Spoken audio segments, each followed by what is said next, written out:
Halo, em, hari ini aku lagi ke-trigger ya, gara-gara nonton berita di apa namanya, berita di Indonesia.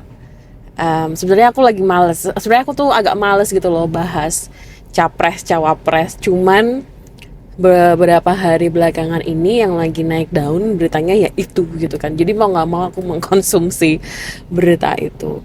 Tapi ada satu berita, ada satu topik nih, bukan berita. Beritanya banyak tapi topiknya sama. Yang bikin aku ke-trigger gitu, kesel. Jujur aja. Yaitu berita tentang stunting gitu ya. Jadi apa namanya, di headline-nya itu muncul cawapres ini ngejawab solusi tentang stunting ini. Terus ada lagi capres yang lain bahas solusi stunting tuh ini. Well, menurutku ini aku nggak mau bahas capres atau cawapres, enggak sama sekali ya. I'm here as a mom gitu. Aku mau cerita dari sisi sudut pandang seorang ibu. Mendengar apa yang didiskusikan mengenai stunting di berita itu, kesimpulanku hanya satu. It's a mansplaining. Itu yang bikin aku tuh kayak kesel, ya ampun gitu. Kenapa sih bahas stunting? Yang dibahas tuh cuman udah gitu.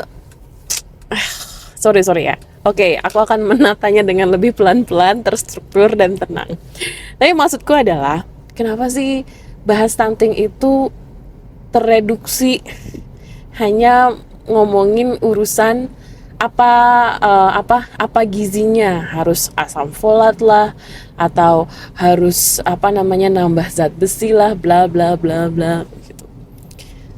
Menurutku, kalau aku sendiri ya, sebagai seorang ibu dengan 2 orang anak, stunting itu adalah struggling yang aku hadapin setiap hari dari aku hamil sampai sekarang.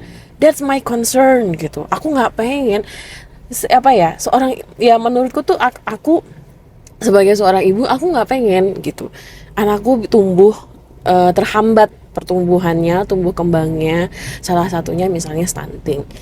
That's a serious problem gitu. Terus kalau misalnya ada pemimpin yang bilang, oh ya harus kasih ini, aku nggak merasa itu relevan gitu.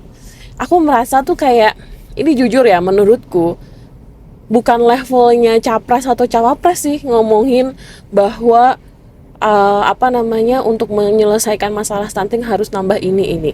Kalau aku sebagai seorang ibu, aku akan lebih dengar omongannya bidan, omongannya dokter yang jelas-jelas expert gitu di bidang kesehatan, di bidang gizi, dibandingkan dengan orang yang aku nggak kenal tiba-tiba ngomongin tentang stunting gitu. Jadi menurutku tuh berita ini kenapa men-triggerku, karena aku merasa apa yang diomongkan gitu, apa yang menjadi berita itu justru tidak tepat sasaran gitu, dan bahkan malah menurutku itu tidak apa ya, tidak membuka diskusi yang lebih kritis, diskusi yang lebih mendalam. Sebenarnya kenapa sih ada permasalahan stunting di Indonesia? Itu yang aku sayangin banget gitu. Kenapa? Karena aku sendiri, aku merasa aku udah punya anak sejak 5 tahun lalu gitu ya. Itu isu yang ada di otakku selama 5 tahun, tapi giliran dibahas cuman membahas hal yang, ya ampun, aku udah sering denger ini dari bidan, aku udah sering denger ini dari dokter gitu. Kenapa ini? I know that gitu loh. Tapi kan permasalahannya, kenapa ada stunting? Nah, jangan-jangan menurutku adalah isunya.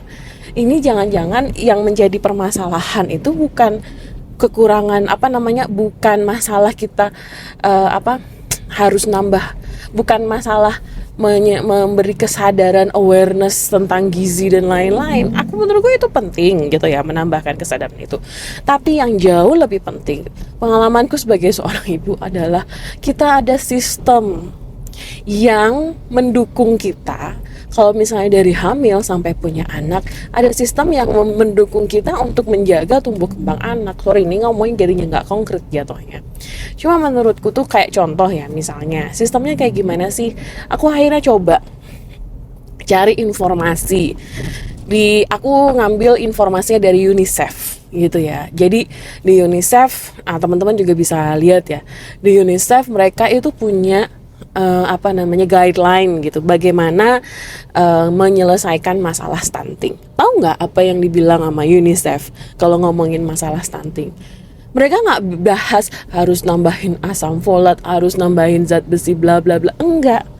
Tapi yang mereka usulkan adalah bagaimana membuat kerangka yang lebih sistemik, bagaimana membuat infrastruktur fasilitas yang lebih sistematis untuk mendukung seorang ibu, seorang calon ibu gitu ya, yang akan melahirkan anak dan sampai proses dia mendidik anaknya. Dan ini menurutku nggak hanya seorang ibu ya, harusnya orang tua, ibu dan bapak gitu. Terus ini ada beberapa yang aku ambil ya. Apa sih hal-hal sistemik contohnya gitu. Nah, yang aku baca contoh misalnya, ada riset mendalam dulu. Dan yang dilibatkan dalam riset mendalam itu adalah orang-orang yang expert, orang-orang kesehatan, orang-orang di bidang kesehatan sosial begitu. Itu yang menjadi forefront, yang menjadi frontier dari gerakan penanggulangan stunting. Terus yang kedua, selain riset, apalagi yang diharuskan? Nah, menurutku nih, kalau levelnya presiden, pemimpin negara gitu ya, harusnya tuh ngomongin masalah apa kebijakan, apa fasilitas yang harus ada supaya mendukung tumbuh kembang janin, baik itu dari rahim sampai dia lahiran. Contoh ini yang aku rasain, ini mungkin aku agak kurang fair ya, karena aku selama aku hamil aku tidak di Indonesia gitu. Tapi setidaknya itu aku sempet beberapa bulan di Indonesia ketika aku hamil. Jadi aku hamil dan melahirkan anak pertama dan yang kedua itu di Belanda. Jadi mungkin nanti kalau misalnya ada beberapa contoh mungkin kurang fair karena mungkin nggak apple to apple Belanda sama Indonesia gitu. Tapi aku mau cerita dari sudut pandang di apa yang aku alamin di Belanda dan apa yang aku alamin di Indonesia. Di Belanda misalnya, proses screening gitu ya, check up itu jauh lebih kompleks, jauh lebih ketat. Ini yang aku rasakan ya. Jadi seingatku tuh di Belanda dulu ada tes ngambil tes darah itu tiap bulan, bahkan di kehamilan kelima gitu ya, bulan kelima itu ada tes gula darah. Jadi ibunya tuh udah udah dicek nih gula darahnya tinggi apa enggak. Aku pernah nanya sama bidannya waktu itu, kenapa tes gula darah. Nah, katanya kalau misalnya gula darah ibu ini tinggi, maka risiko menurunkan ke anak itu tinggi gitu. Itu yang pertama. Aku itu inget banget jaga. Akhirnya waktu itu tes pertama ya, waktu aku tes gula darah itu beneran tinggi ya tesnya. Dan akhirnya dari situ kan ada langkah-langkah antisipasi. Akhirnya aku disuruh diet, suruh ngurangin gula, suruh nambah makanan-makanan serat dan lain-lain gitu supaya gula darahnya menurun. Itu yang pertama. Nah, aku nggak tahu nih, waktu aku tes gula darah itu aku nggak ada di Indonesia. Aku nggak tahu apakah di Indonesia itu juga ada, dan yang paling penting gratis apa enggak, karena kalau di sana gratis. Kenapa? Nanti aku cerita kenapa gratis itu penting. Terus yang kedua adalah USG. USG waktu di Belanda itu hampir semua USG itu full cover. Dan USG itu seingatku kalau nggak salah tuh ada dari 9 bulan kehamilan tuh 3 kali atau 4 kali, aku lupa aku lupa frekuensinya berapa, tapi semua USG itu full cover. Artinya aku nggak perlu bayar USG. Ada satu USG yang aku harus boleh memilih mau bayar atau enggak, yaitu USG untuk tes risiko aku lupa namanya, NIPT kalau nggak salah. Itu untuk risiko mengecek gitu, memonitor apakah anak dalam janin di dalam kandungan itu beresiko Down syndrome gitu, atau kena sindrom yang lain. Nah, itu pilihan, boleh milih, boleh enggak. Kalau enggak juga enggak apa-apa. Tapi waktu itu aku memilih untuk iya. Kenapa? Karena lebih ke antisipatif aja gitu. Kalau misalnya udah tahu dari awal kan kita bisa lebih mengantisipasi nanti menyiapkan untuk anaknya seperti apa. Nah ini yang perbedaan yang aku terima, yang aku sempat rasakan di Indonesia. Kebetulan waktu hamil anak kedua itu 3 bulan pertama itu aku sempat di Indonesia gitu. Nah biasanya nih kan kalau kita telat haid gitu ya, terus kayak udah ada tanda-tanda gejala hamil itu, kita cek pakai tes pack dulu gitu kan. Abis itu ke bidan. Aku ke bidan. Nah di bidan dikasih tes tes darah dan segala macam, tapi nggak USG. Kata bidannya USG-nya di dokter, dan kalau ke dokter berbayar. Nah aku tuh sempat berpikir, loh kok berbayar ya gitu USG. Kenapa? Padahal itu penting kan untuk kita memonitor anak janin, perkembangan janin tuh seperti apa. Menurutku tuh penting melakukan USG, tapi kenapa di Indonesia berbayar ya? Artinya adalah kalau dia berbayar, ada orang yang bisa bayar, ada orang yang enggak kan. Nah masalahnya alhamdulillah gitu ya, kalau aku mungkin masih ada privilege, aku masih bisa bayar USG. Waktu itu aku sempat berpikir gimana dengan orang-orang yang nggak mampu bayar USG, karena kalau boleh dibilang biayanya itu juga lumayan ya. Setauku tuh sekitar 500.000 atau sekitar more or less 500.000. Nah buat beberapa orang 500.000 itu oke, nggak apa-apa, aku bisa ngeluarin ini untuk USG. Tapi bisa jadi buat beberapa orang yang lain 500.000 itu kemahalan. Misalnya anggaplah kalau kita ngambil dari UMR gitu ya, di Jogja sekitar 2 juta. Nah 500.000 itu kan berarti 1/4 UMR gitu, 1/4 dari gajinya.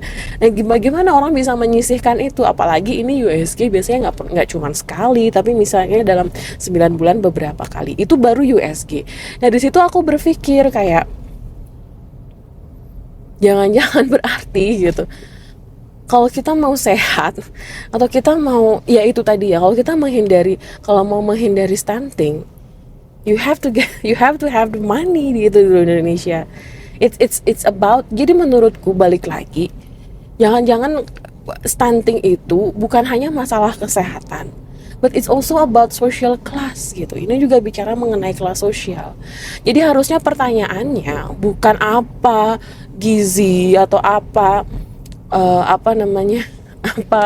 kandungan atau makanan yang harus diberikan pada bayi, enggak.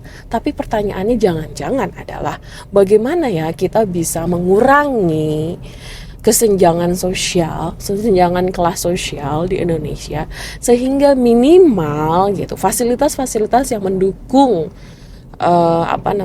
kesehatan ibu hamil dan anak-anak setelah melahirkan itu menjadi basic service, menjadi layanan publik gitu, layanan publik yang tersedia untuk semua orang secara gratis gitu ya, regardless mereka sosial kelasnya apa. Jangan-jangan itu masalahnya. But anyway, ini aku cuman ngeluarin unek-unek aja, bisa jadi aku masih banyak kekeliruannya, tolong dikoreksi. Dan kalau aku sih berharap next semoga ya kalau ada diskusi-diskusi lebih publik tentang stunting itu, semoga bisa lebih mendalam ya, nggak hanya tereduksi ngomongin apa gizi yang harus dikasih ke ibu atau ke anaknya. Oke, segitu ya, sampai jumpa lagi.